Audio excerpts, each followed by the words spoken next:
Morning. It is Tuesday, June 30th. Our bird is here, but no Maisie. She's at the doctor getting her laser treatment. Pearl is here, but she's got nobody to chase. The hardest part about taking her to the vet, taking Maisie to the vet, is getting out the door without Pearl. Yeah, that's not right. That's totally not right. Right, puppy? Maisie gets to go in the car and you don't get to go in the car. I have my travel mug. The end of my coffee. My first coffee. I'm Barbara. This is the Flame and Fiber CoronaVlog. Episode number 101.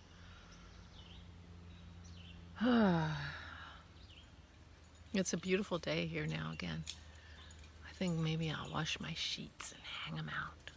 I did a load yesterday and I have one maroon pillowcase which I washed so that I could smell the laundry, the air dried laundry when I went to bed last night. But I have a maroon pillowcase because the red comes off my hair for quite a while after I get my hair done. And so I have a winter maroon and a summer maroon pillowcase. I don't need it anymore, I don't think. My hair's really faded down, starting to really fade down too. That was one of the things about the color that Sue has been using on me the last few years. It hasn't faded nearly as fast as it used to when I used to get my hair done. By the time I was ready to go again, I was like a strawberry blonde. Because the color would fade down so much. But the Wella she uses doesn't fade nearly as much. My neighbor, where I used to live, was a chemist for L'Oreal. And she told me once that red outside of nature is unstable. It has emulcumacin, which is why you often see red fades very quickly out in the world. Dyes and hair dyes and signs and things like that. It's because outside of nature, red is not a stable color, according to my chemist friend. All the little things you know, or you believe because you're told them. But I believe her. She's a chemist for L'Oreal. Color's her thing.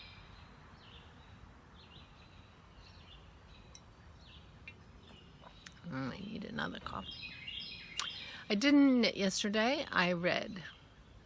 But I felt like I was reading. I wasn't like running away from knitting. I felt like I was running to reading. So I didn't feel bad about it. Although I'm about ready to start knitting. I feel like I want to knit. But I wish I could read and knit. I should try to find an audiobook, I guess. But that doesn't really work. Because Dennis is often in the room. And, you know, I could get earphones or earbuds or whatever. But I should read on my tablet. That might work. I might be able to knit and read on my tablet. And the knitting I'm doing now on my sleeves is very straightforward. So I should be able to do that and read if I have another book I want to read. But I read 2 books yesterday and I'm a skimmer. I have to admit, I'm a skimmer. So if you're going to write these beautiful lyrical sentences that just encapsulate the world in one sentence, I'm not your girl because I'm not going to read it. I'm going to skim it. Get to the action.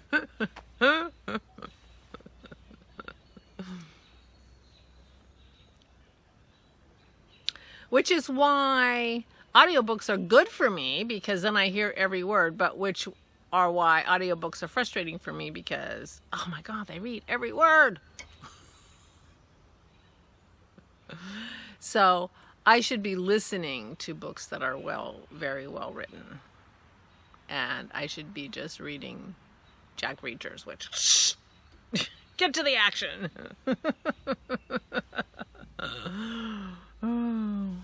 Anyway, so I didn't knit yesterday.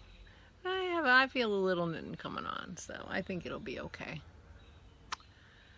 The only thing going on today is Maisie's treatment, so she's there. And I ran a couple errands for my mother-in-law. Did I say that? She had something that had to go to UPS. It was prepaid and everything. It was some form she had to return, but she had to go to UPS, and she wasn't doing it, So I said, give it to me, I'll go. But that was a week and a half ago.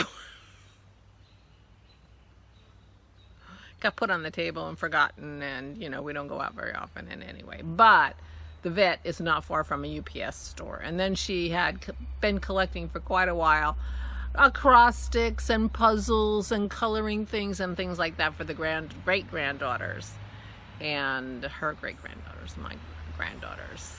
And so she had collected this whole envelope for Isabel and Sammy, and she wanted to mail that, and I said, oh, give me that, I'll mail that too. I have stuff I have to mail, which I haven't put together yet, and I haven't sent. I was gonna put together some more sock yarn and send it to Simona for her to make me some socks tubes, but I haven't done that yet. But I will.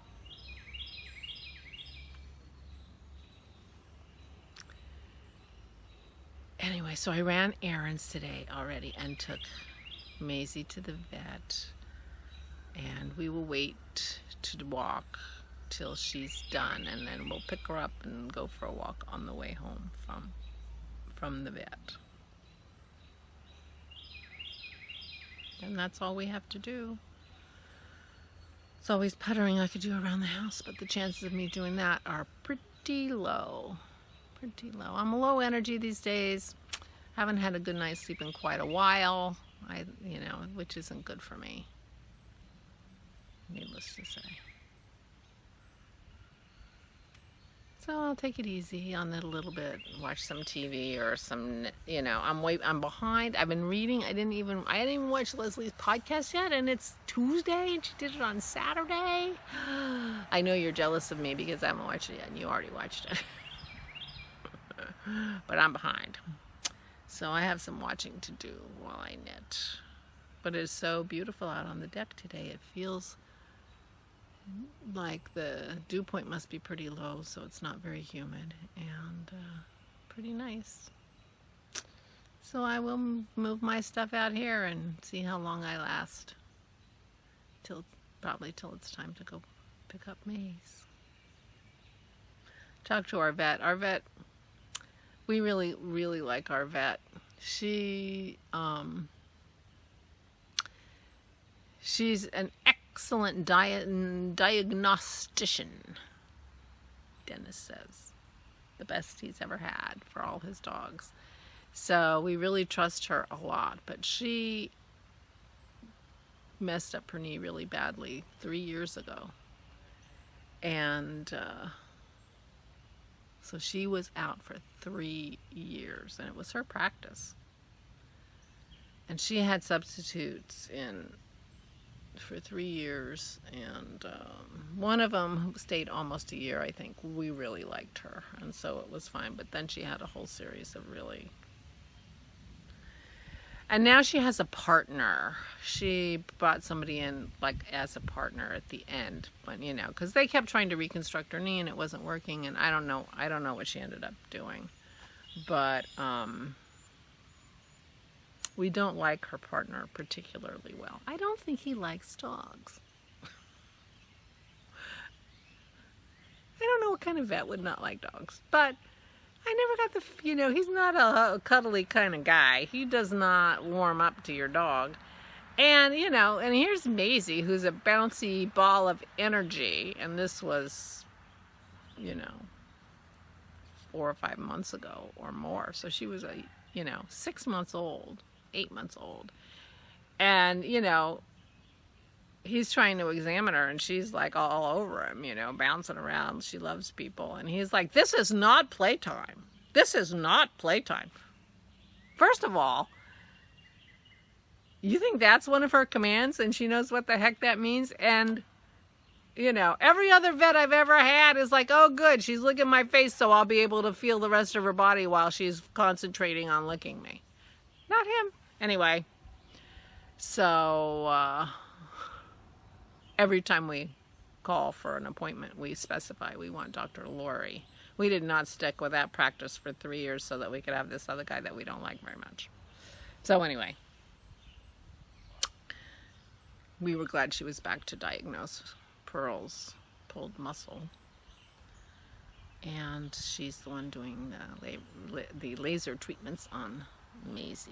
So we are glad she's back, but she's a very interesting woman. She examines in normal times when you're allowed to go in. She just does the examination right there in the waiting room. She just sits on the floor. She's a heavy-set woman, and and that it can't be. She said, and I asked her, I said, now Corona must be good for your knee because now you don't have to sit on the floor in the waiting room. She said, I still sit on the floor. I can't fall, but I can get down and get up again. I'm like, okay.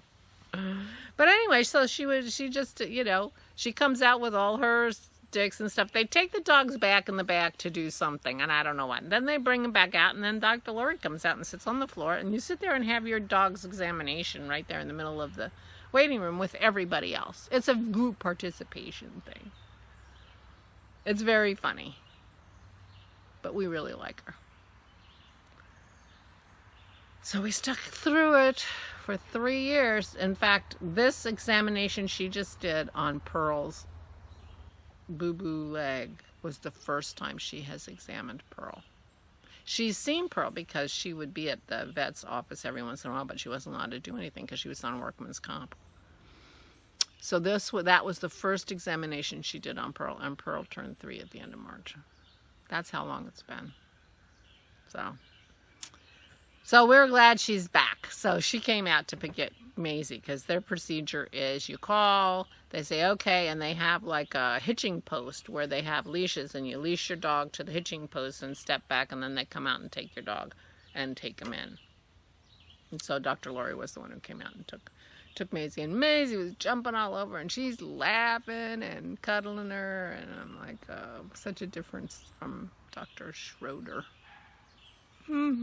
Anyway, so Maisie's getting her laser treatment, which she's had, she's only had 2. This is her 3rd one. She gets 6 laser treatments, and every time she gets a laser treatment, she gets a shot, and then she gets 2 more shots after the laser treatments are over. But it really feels like it's helping her.